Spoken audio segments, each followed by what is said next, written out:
The cool mom is supposed to be effortless. She's the mom who gets it, the one who's more best friend than parent. She's young, witty, rebellious, and always seems to have it under control. She's the mom we grew up wishing we had, or the one we swore we'd become. But Ginny and Georgia takes that fantasy and turns it inside out because Georgia Miller isn't the cool mom. She's what the cool mom looks like when life never gives you the chance to be one. She's charming because she has to be, confident because she's terrified, and the more she performs that perfect, fearless version of herself, the harder it is to see the woman who built it. First, we have to answer what exactly a cool mom is.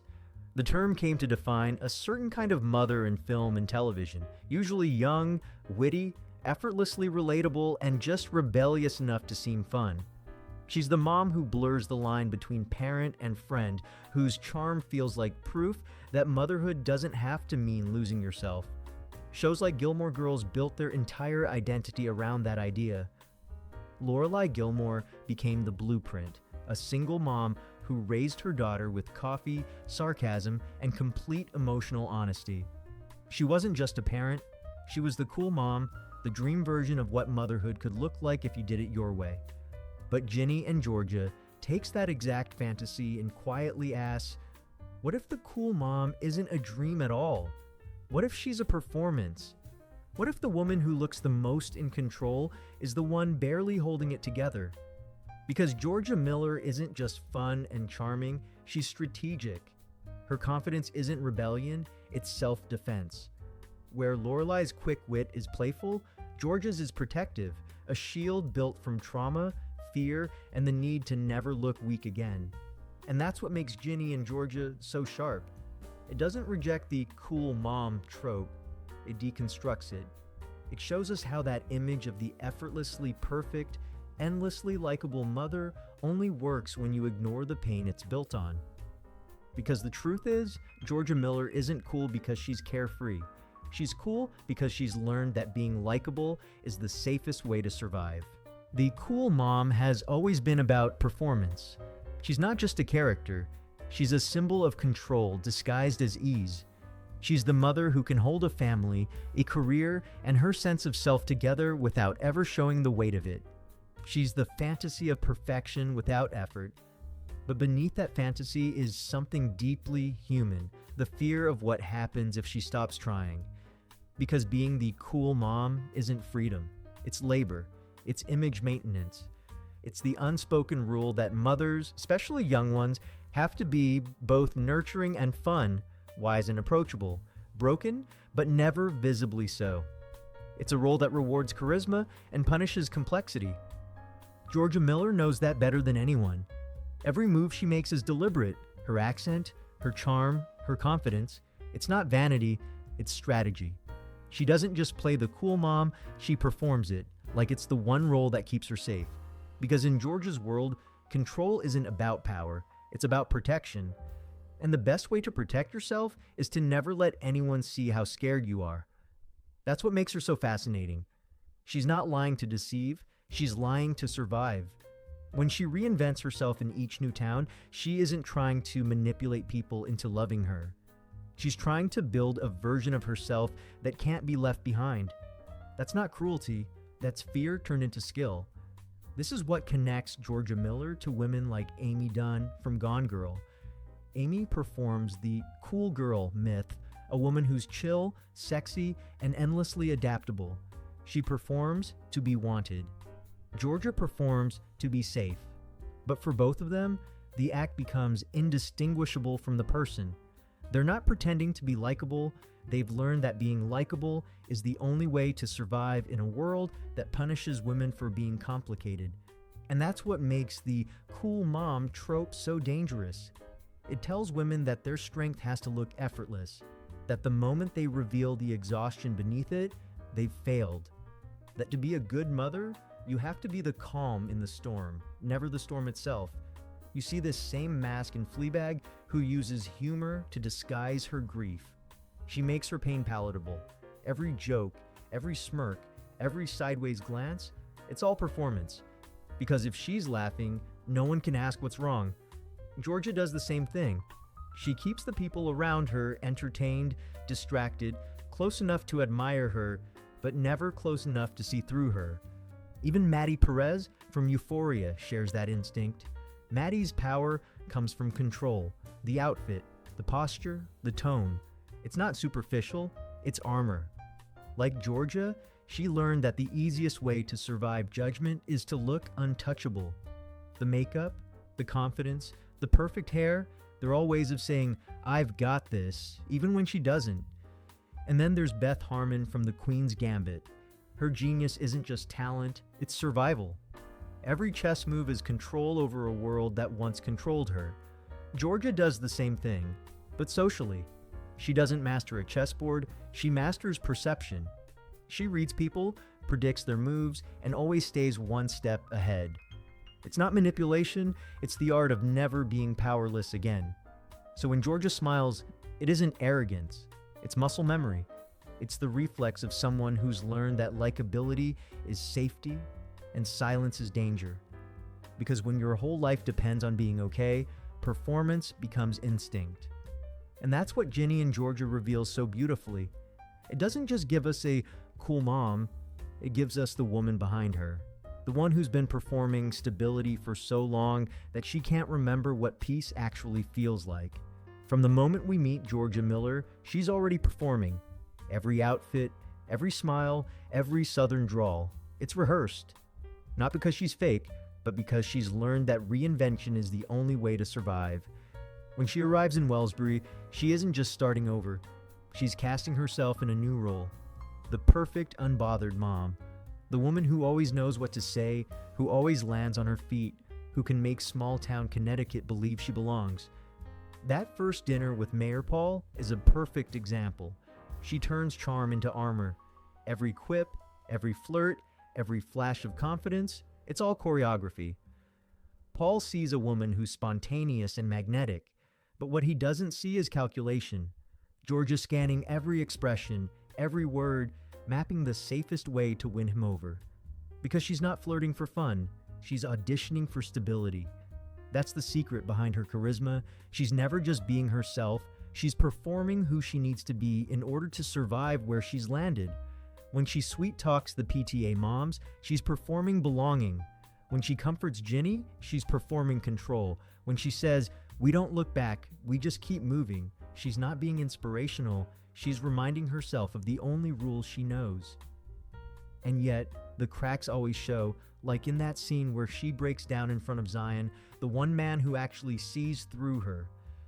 He calls her out, not with anger, but recognition, because he knows the version of Georgia that isn't wearing the mask. And for a moment, she almost lets it drop. Her voice softens, her walls lower. But then she catches herself, and the mask slides back on, because vulnerability feels like danger. Or the scene in season 2 when Ginny finally learns the truth about what Georgia's done, about the manipulation, the secrets, the deaths. Georgia smiles through the confrontation, trying to stay calm, trying to keep control, but there's this split second. Her eyes tremble, her smile flickers, and you can see the panic. She's realizing that her daughter, the one person she's been performing safety for, finally sees the performance for what it is. And in that moment, she isn't the cool mom. She's just scared. Every lie Georgia tells has the same heartbeat behind it. Fear. Fear of being poor again. Fear of losing her kids. Fear of being seen as the girl she used to be, the one the world decided wasn't worth saving. So she reinvents, manipulates, survives. Not out of malice, but out of muscle memory. And what makes her so tragic is that the performance works. The world believes her. The PTA moms love her. The mayor adores her. Even Ginny, for a while, buys into the illusion. But Georgia's greatest trick, convincing everyone she's fine, becomes the thing that traps her. Because the more perfect she looks, the less she's allowed to fall apart. It's the same pattern we see in characters like Skylar White from Breaking Bad. Skylar's punished for control. Georgia's punished for charm. Both are women trying to manage chaos while being blamed for causing it. And like Maddie Perez in Euphoria, Georgia's power comes from image, the heels, the hair, the smirk, all symbols of control that say, "You can't hurt me." But underneath that perfection is panic, a woman holding her life together with a smile and a secret. And as the seasons go on, we start to see the cost. The lies stack higher, the mask gets heavier, and even Georgia doesn't know who she's performing for anymore. Because when survival becomes an act, the act never ends. The thing about performance is, if you do it long enough, you forget you're acting. That's what happens to Georgia Miller. Her charm becomes habit. Her confidence becomes armor. And before she realizes it, every part of her life depends on keeping that armor intact. She can't cry without losing authority. She can't tell the truth without losing trust. She can't stop smiling, because the moment she does, the entire illusion of control starts to fall apart. That's the quiet tragedy of her story. She built a version of herself that everyone could love, but no one could know. Even Ginny, the one person she's performing for, only ever gets fragments of who her mother really is. The act that once protected her now isolates her. Because when survival depends on pretending you're okay, you never get the luxury of actually being okay. It's the same illusion that made Lorelai Gilmore a fantasy. Lorelai's independence is framed as liberation, proof that motherhood can be messy and fun and free, but Georgia shows the version of that story where independence isn't a choice, it's a necessity. Where being the cool mom isn't rebellion, it's the only way to keep your life from falling apart. And like Amy Dunne in Gone Girl, Georgia's control becomes her own cage. Amy performs perfection to punish the people who underestimated her. Georgia performs it to protect the people who depend on her. Both women are trapped in the same paradox. The better they get at pretending, the harder it becomes to stop. Because the truth is, performance always demands a sacrifice. For Georgia, that sacrifice is peace. She wins stability, but loses rest. She gets love, but never safety. And every time she smiles, it costs her a little more of the person she used to be. The cool mom has always been a promise. She's the woman who does it all, raises her kids, builds a life, keeps her sense of humor, and still looks effortless doing it. She's confidence without arrogance, discipline without control, love without limits.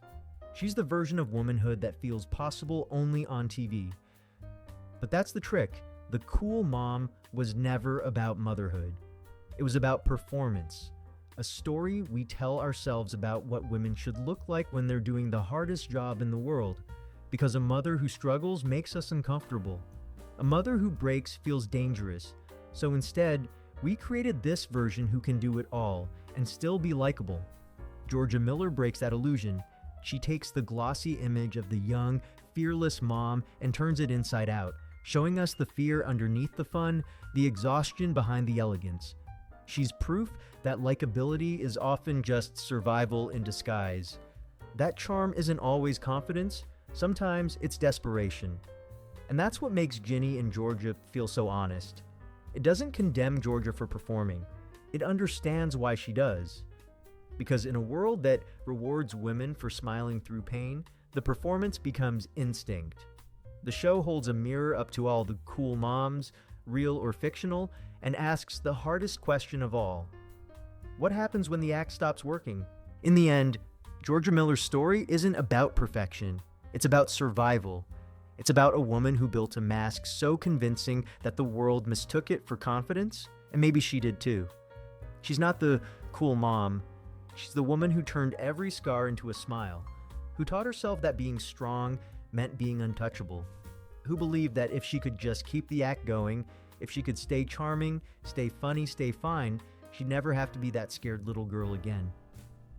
But the thing about masks is, they always crack. And when they do, you're left with the version of yourself you've been hiding from, the one that doesn't know what safety feels like without pretending to have it. That's the quiet heartbreak of Ginny and Georgia. It's not a story about reinvention. It's a story about exhaustion, about how long someone can keep performing strength before it breaks them. Because Georgia Miller doesn't need forgiveness or even freedom. She needs rest. She needs a world that lets her stop acting and maybe for the first time be seen for who she really is.